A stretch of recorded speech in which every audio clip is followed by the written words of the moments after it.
All these tradcons argue with me and like that when I debate saying, oh, Myron, well, you know, we're the men, we got to effectuate the change. And I was like, I'm trying to explain, and this is where the tradcons are retarded and they just don't get it. Women think that they can do better until they realize they can't. You either A, get your money up and deal with escorts, make them sign NDAs and never have to worry about B, you be a player but document your interactions and only deal with high interest girls. Or C, you can go ahead and deal with low interest women, work your way up, and struggle and be miserable, which I don't suggest you do that because dealing with low interest women is going to be a lot of work on your end. All right, so look at this video here, and I wrote a whole thing on this. So the caption is, why are so few young men approaching girls now? Massive shift underway where you have 8 and 9s yearning to be chatted up. They get dressed up to go out, but all for nothing. Well, number one, this bitch ain't an 8 or a 9. You could, that's, we got to do that right now. Tonight, I'm so sick of this. Oh my God. Touch a buy a drink. I mean, it's like very simple. I better pay attention to me tonight. I'm so sick of this. Oh my God. Touch a buy a drink. I mean, it's like very fucking simple. So I went ahead and I wrote a nice little explanation on this. As you guys know, someone who is talked with a lot of women, understands the dating marketplace like no other in the West. I kind of broke this down. Here's 3 big reasons on why dating is a total dumpster fire right now. 1, feminism's got women shooting for guys way out of their leagues. Their standards are through the roof, but the stuff they're bringing, like cash or clout, are not what men value. Woman's fancy job or fat wallet doesn't move the needle for the dude she wants, leaving her pissed and regular guys invisible. 2, nightlife is cooked. Thanks to bottle service, clubs and bars were once gold mines for meeting women, but now it's just Instagram Flex Central. Chicks are too busy recording themselves with liquor they didn't pay for to even talk. Average dudes can't drop thousands on a VIP table, and even if you score a number, she's ghosting or flaking every damn time. 3, smartphones and social media are the death blow for guy-girl connections. The internet lets women chase the top 1% of men who are models, millionaires, celebs, you name it, from anywhere. Before, they settled for local guys, but now it's all hypergamy on steroids. That's women's grass is greener wiring, always chasing better with zero consequences. Good. Marriage-ready dudes, they're ghosts of these women now. Toss in the collapse of nuclear family, religion, and any stigma for bad female choices, and you've got a mess, which is our current marketplace chat. Societies all have your hoe phase, girl settle down later, but that phase tanks their shot at the men they actually want. It's a vicious cycle, and regular guys are getting screwed trying to navigate this nonsense. And from the video I showed you guys before, how these women were so rude to this guy for no reason, right? And then you get girls like this complaining, saying that they're not getting approached. And what it simply comes down to, guys, is with the awareness of red pill content, guys are kind of getting put in a certain position, right? It's either A, deal with American women, the disrespect, the high standards, the rudeness, and just deal with it, or go away from the dating marketplace altogether, go MGTOW, right? Men going their own way. Or you go to another country. You go to South America. You go to Eastern Asia, right? You go to Eastern Europe. A lot of guys go to Poland and Ukraine. Well, not Ukraine anymore, but Poland and Ukraine used to be huge spots for people. But that's kind of where we're going with this chat. Men have kind of been responding to this deregulated and marketplace by assimilating in other ways, and sometimes to even other countries and other cultures. And obviously, the feminism pill is here to stay. It ain't going nowhere. All these tradcons argue with me and like that when I debate saying, oh, Myron, well, you know, we're the men, we got to effectuate the change. And I was like, I'm trying to explain, and this is where the tradcons are retarded, and they just don't get it. The women are not going to change, bro. They have zero incentive to change. They have the high ground. They have the leverage. They have the power. Dating and relationships is a naturally adversarial proposition. And anyone that won't admit that is lying to you. In order for you to be the leader, she must be the follower. In order for you to get what you want, she must concede to some degree on what you want. Because the goal of a relationship, well, the whole dynamic of a romantic relationship is one party has to like the other party more. That's just how it goes. That's how the attraction sticks. And what I'm trying to explain to you guys is the girl has to like you more than you like her. This is the only way that the dynamic is going to last. Right? And thanks to social media and the internet, women think that they can do better until they realize they can't. So this is where we are, chat. A lot of men aren't approaching women because women are insufferable in the West. That's really what it comes down to. You gotta, be a good-looking guy, have some game, etc. Like, I'm not saying you can't get girls if you're an ugly dude, but this is why so many rich guys pay, right? Look at what just happened to Shannon Sharpe. If he just paid this bitch, he would have been safer. Candace Owens actually made a status on this. Let me pull it up real quick. I responded to it. Oh, here we go. All right. So this is Candace Owens' prompt here. She says, I've heard the argument that men shouldn't get married because the costs are unfavorable to men in divorce. The girl slept with Shannon Sharpe was asking for $10 million and he just settled. Although we don't know the final settlement amount, the data the public will never get to see is the amount of money that men pay out in shakedowns to women they had consensual relations with. So my question is, in today's society, which is perceived as a higher risk to men? It's a good question.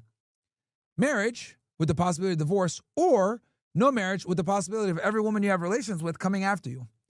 Only interested in hearing male responses to this.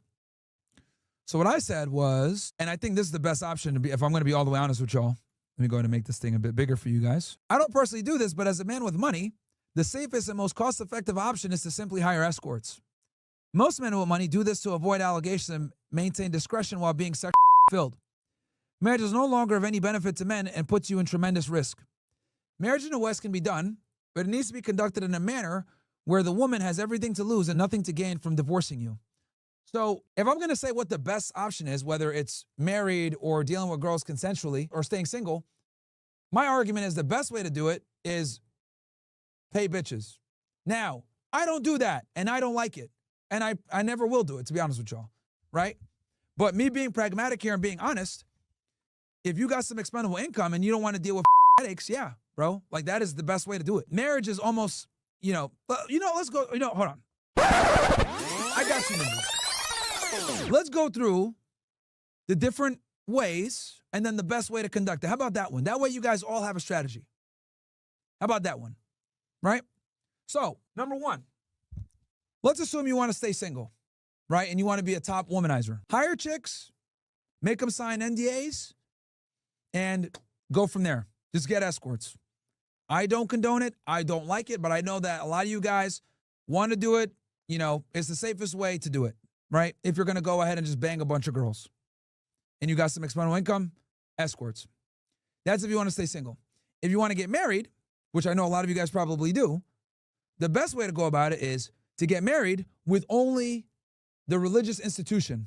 In other words, if you're Muslim, you're going to a mosque and letting an imam do it. If you're a Christian, you're marrying in the church. If you're Jewish, you go to the synagogue or wherever they do it. You don't find a marriage certificate. You don't get involved with the state. You figure out your state's laws when it comes to common law marriage, right?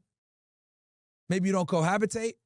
You basically do everything in your power to ensure that the marriage is only religious and ceremonial, not legislative with the state involved, okay? That's if you want to actually get married. And the reason for this is when you marry women, you need to make it where they don't have an incentive to leave you. The reason why so many women are open to divorce is because you have this big sprawling marketplace where they have so many opportunities. And then on top of that, they can get a bag from leaving you or get the kid from leaving you. So your job as the man, this is your duty when you get married, not hers, by the way. It's your duty to maintain the leverage. It's your duty to do your due diligence, talk to a family lawyer, understand the family laws, understand what you can and can't do, understand if you need to cohabitate with her or have separate addresses to protect yourself. Like, it's on you guys. So if you're going to go ahead and get married and you don't want to get taken to the cleaners, you need to be the one to do the research to ensure that she gets zero benefit from leaving you. Okay?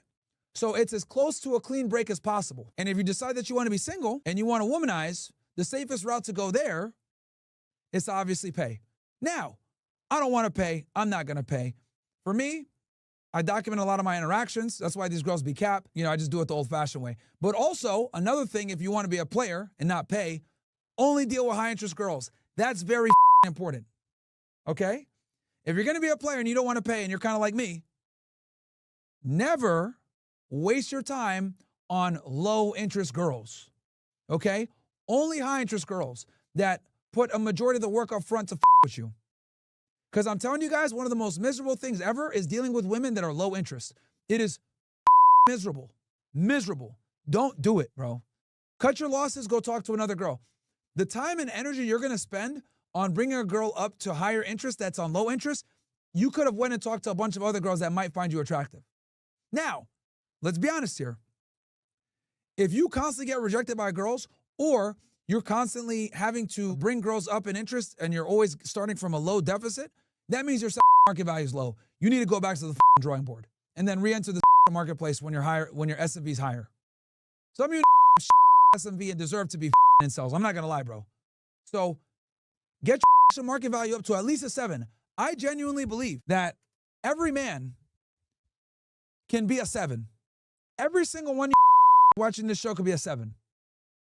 Okay? Now, for you brokies that said that you can't pay $10 to join OSS, you guys got a lot of work to do. I ain't gonna lie. Okay? Even if you're handsome, you got a lot of work to do. If you can't afford $10, bro, you shouldn't even be thinking about women at all. Okay? So get your S&V up to a 7 and then only deal with high interest women. Medium to low interest, bro, you can do it. I know some of you weirdos like to, it's called doing, I got a project. I know some of you guys like to do that. I don't think it's worth it, bro. I do not got time to talk to low interest women anymore. Before, I've done it before, when I had more free time, when I was younger, but now, no. You are not going to catch me talking to a girl that's low interest, bro. It's not happening. It's not happening. It's miserable. And here's the other beauty. The more money you make, the more you go to the gym, the more you increase your value, the less you're going to tolerate from women. Fatality. And that's very powerful because you're going to come in with a degree of non-thirstiness. And women can sense that. When you're outcome independent, when you're talking to a girl and you're kind of like, yo, take it or leave it type attitude, that's a refreshing change. Most guys are pleading with women to like them. They tailor their answers to the girl. Meanwhile, you get a guy like me and I'll say, well, that was stupid, if she makes a stupid comment. I've done that before on dates plenty of times. Girls say something dumb, I'll say, yeah, that was dumb. And they'll look at me crazy. But the fact that I can literally tell her that she's dumb, it's refreshing. It's refreshing to a lot of women. And sometimes you need that shock value to get girls to respect you. So the goal, guys, here, you have 2 choices. When it comes to being a player, you got 3 choices. You either A, get your money up and deal with escorts, make them sign NDAs and never have to worry about shit. B, you be a player but document your interactions and only deal with high interest girls. Or C, you can go ahead and deal with low interest women, work your way up, and struggle and be miserable, which I don't suggest you do that because dealing with low interest women is going to be a lot of work on your end. This is when you're taking a girl on 3, 4, 5, 6, 7, 8 dates and shit, and you still haven't smashed, which is why I think if your value is under a 7, you shouldn't even be dating, if I'm going to be honest. Like, you need to get your sexual market value to at least a 7 to even have a chance, bro. Or be average and just struggle. You can do that too. But you're going to be operating from a deficit. And women are terrible people when they have leverage on you. So you guys decide. But those are your options, my friends.